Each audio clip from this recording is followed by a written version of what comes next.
contaminated land. On your desks there is an email from Marie Polisco which explains about contamination land, and the questions were in particular regarding asbestos, but Peter can take you through that email. Good morning. There's two issues in Marie's email. The first one is the contaminated land question, and the guts of that, the response under one there is that contaminated land is controlled through National Environmental Standard, and that is administered by ECAN, and that standard sets limits in terms of when a consent is required. And so if, for example, in the last paragraph there, more than 25 cubic metres of soil is being disturbed, then that would require a consent that is dealt with by ECAN. The first paragraph there also covers the fact that WorkSafe New Zealand also has a role in terms of workplace health and safety and safety generally. Okay. So what I wanted to do is have a consent mechanism where people, when they do demolition, have to get a consent to deal with the potential for asbestos. So we just heard at council yesterday that the transport projects and the justice and emergency projects have issues with contaminated land, asbestos, dust, silica. We know that the Metro Sports also was left with asbestos in it. So the current system isn't working. So in terms of land use, what requirements do we have for a consent to ensure that those things aren't being repeated? As a part of a demolition? Well, it's both demolition and then the fact that at the end of the demolition, that land is left without any testing until a new activity occurs. So you can answer that question. We might have to come back to that one in a minute. We need Alan here for that one, or Andrew. So, and my understanding is we can be more stringent than a national environmental standard. So we could say for a building of a certain era or over a certain scale that it would require a consent for demolition, and that conditions of that consent would be testing both at the start and at the end. Yeah. Well, I just have to wait till Alan comes because he probably knows a bit more. Marie would probably be the ideal person. Okay. And there may be an issue in terms of what is actually controlled under the Building Act. But yes. I'll just move on to the second question, which was the interface in respect of reverse sensitivity, natural hazards and hazardous substances. Marie's outlined there, first of all, that there are two issues. One is reverse sensitivity, and that is the policy that has been proposed is to ensure that sensitive land use activities don't locate in close proximity to either existing hazardous facilities or in areas where hazardous facilities can occur. So that's the purpose of that policy. The second policy in respect of hazardous facilities and natural hazards is that where a hazardous facility is proposed in an area potentially affected by a natural hazard, that it's designed to minimise the risk that could arise from that natural hazard. So, for example, in the second paragraph, Marie's indicated that if the hazard is in relation to flooding, then the buildings have to be designed to be above those flood levels. So moving to the previous question about could we include additional rules in our district plan to deal with asbestos, and I'm not sure you included demolition, but I'm not sure whether there was another activity you wanted to relate it to.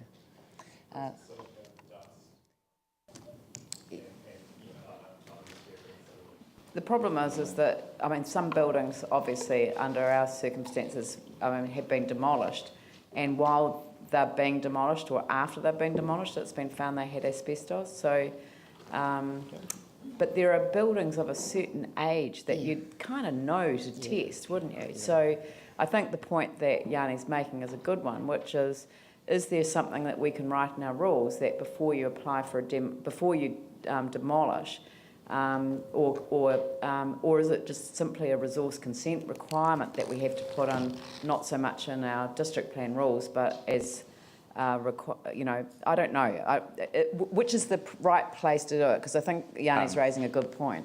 The district plan is definitely not the right place to do it. Okay. There's other legislation in place, mainly through the Building Act. So any building requires a demolition through the Building Act. There's also legislation through WorkSafe New Zealand, through the Health and Safety Group for Ministry of MB, Ministry of Business, Innovation, Employment, through the Health Board, and then if there are any discharges to air or whatever, then that is triggered through the National Environmental Standard and so on. So the plan is not the right place. I know all that, but the truth is that buildings have been demolished and people weren't alert to the fact that they had asbestos in them when they started the demolition. So a building, where do you put it in so that, I mean, unless it's in a statutory requirement, or can we create a bylaw that basically says that if you're going to demolish a building of a particular age, then you have to have it tested before you demolish? Some buildings, even at an age you wouldn't expect to have asbestos, have found asbestos inside the concrete. Yeah, no, I understand that. So but it's actually really hard. I mean, but there are some buildings where you'd have to say it was pretty bloody obvious. Sorry. Pretty obvious. So this is coming to a duplication of regulation, which we are definitely told to avoid. I'm not suggesting we put it into the district plan. No, so, and the answer to you is you're quite correct. Right. So, but where would we put it? You have other legislation, and if that's not picking it up, then that's a matter for that to be dealt with through the other Building Act and other legislation employed by other agencies. They didn't give me the power to change the Building Act when I became mayor. No, but potentially we can speak to building consents officers, perhaps get some further material, educational material out there, guidance. No, but the trouble is that people are being exposed to asbestos without any, there's no trigger, you know, and there should be, and I think that's the point. But I accept that it's not here, so we're going to take that away. It's a health matter. Yeah, then what are we doing in terms of contaminated land in our district plan? Like, what's our contaminated land section about? So I think this has been talked previously, Your Worship. The contaminated land is dealt through the National Environmental Standard. Those are dealt through the hail process. It's dealt with through the regional council processes, and I think we've been through this before. Yeah, we have.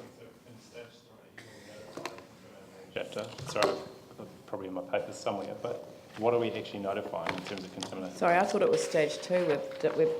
Haven't we done contaminated land? We did do contaminated land as part of stage 2. This was just a follow-up question, Yanni. We've already been through it. All right. If you like, I can go back through to that chapter and send you the information. So the question on the flat land recovery.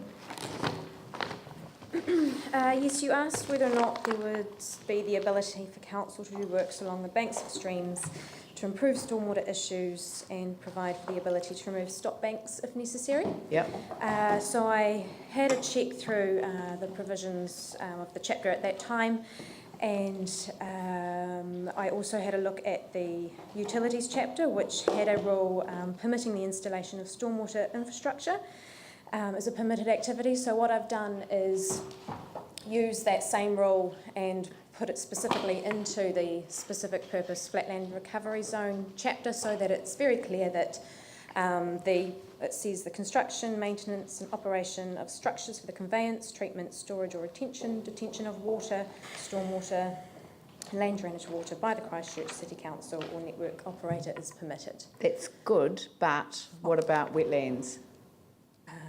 It's not infrastructure, you know. So I just think that we might provide a more natural way of dealing with stormwater. You know, the residential red zone gives us a wonderful opportunity to actually clean up what's going into our rivers, and therefore clean up our rivers. So I just wanted to make sure that we weren't just preventing ourselves from No. from getting on with the job. And Absolutely. Yeah. That would definitely be the intent. So Okay. if I can, if If there's you could- anything if you I could- can do to make Well, if you the could play with some wording on that, I think we're Yeah, dealing 'cause- with that after morning tea. So, Okay. yeah, Yep. that was good. And then the other one, about the ability to remove the stop banks. Yep. There was the permitted activity P12, the maintenance and repair of flood protection. I've also added the words relocation and removal. Oh, great. Just to Brilliant. Thank you. provide for that ability. Good work. Tsunami not being a natural hazards chapter. Good morning, Fiona Hi. Jensen's my name. Yes, we've been a little bit preoccupied, as you councillors are aware, getting the coastal hazards assessment finalised and focusing on the coastal erosion and storm inundation. But we're cognisant of the fact that there is now an updated report from NIWA that Environment Canterbury have identified in their website, completed in 2014, November last year. And we are proposing to include that as an information only. There's a disclaimer right at the start of that report that says because of the high return period in the order of 2,500 years, that this report should really be used for sort of strategic planning, infrastructure planning, emergency evacuation planning. So that's what we're proposing to do, and we anticipate that it will largely coincide with a lot of the areas that are identified as subject to coastal erosion in particular. And that the rules in that area will help to mitigate intensification in those areas over time and thereby provide some protection. And there is already provision in the first part of the natural hazards chapter recognising tsunami, both in the first objective and also in the policy dealing with the precautionary approach, and there's also a multiple hazards policy as well that, as a result of some of the mediation that's gone on, I understand is likely to be blended in with the precautionary policy. So that's where we're at, and we hope to bring that mapping to you. Unfortunately, we won't have it for today's presentation, but our people are working with NIWA to get the right information, so we can do that. Yep, no, that's good. Thank you. Okay. All right, so shall we move on to the... let's leave the heritage until after morning tea and move on to the city centre. Okay, I'll just need to get Peter Eamon in here. Well, is there anything else we could deal with beforehand? Well, no, now we need to continue on with the resolutions, although we do have a presentation on natural hazards. Oh, how long is your presentation? We could possibly do that, but we'd need to bring the memory stick in and load it for you. So we can either go on to resolutions now or have the presentation. Or have a break and resume earlier. Probably about a quarter of an hour, depending on questions.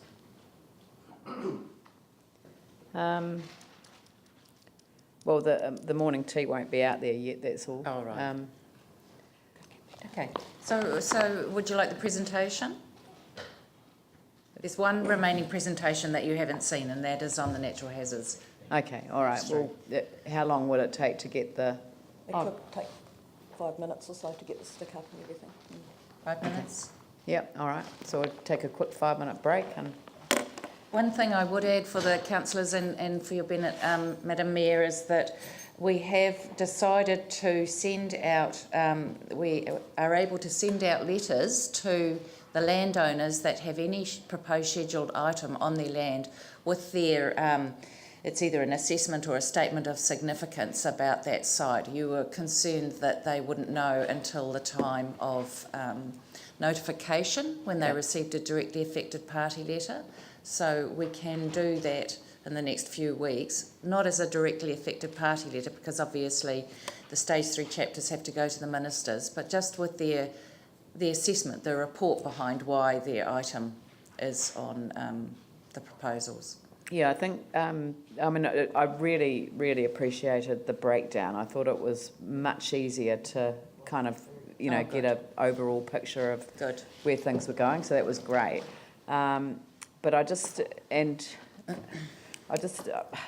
have it, I mean, and I didn't bring them down with me because I didn't get them printed out, and I can't look at them on my phone. But I looked at them on, you know, on the computer upstairs last night, and I couldn't quite get my head around how many private building owners are there on that list. Oh, okay. Yeah. So, Would you like it? We do actually have hard copies printed of that email and all the attachments that were sent out to you last night, if you'd like a hard copy of them. I wouldn't say no to a hard one, yeah. Okay, well, I'll But- get that while you're waiting. Yeah, but I don't want to kind of hold things up either. Okay, all right. 5 minutes, people.